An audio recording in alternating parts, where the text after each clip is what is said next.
Chapter 4 Quadratic Equation. In this class we studying first one what is quadratic formula and next natural roots of quadratic equation.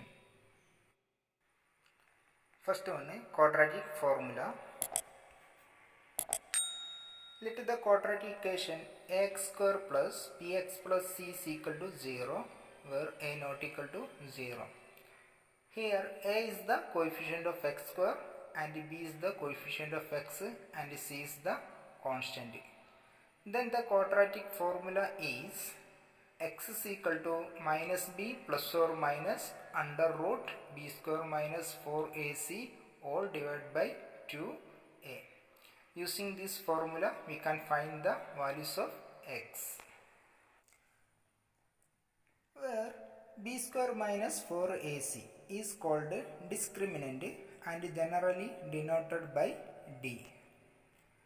Then we can find the roots of the equation putting the values of a, b and c in the quadratic formula. Before finding the values of x, first we want to determine natural roots of quadratic equation. Three rules are there. First one, if d is equal to 0, then the roots are real and equal.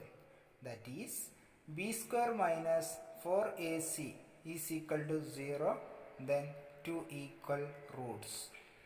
And if d greater than 0, then the roots are real and distinct.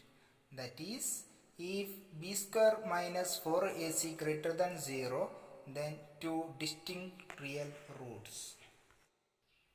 Third, if d less than 0, then the roots are not real. That means the values does not exist. That is, b square minus 4ac is negative, no real roots. First one, if the discriminant is equal to 0, then the both roots are equal. Second one, if the discriminant is positive, then the roots are real and distinct.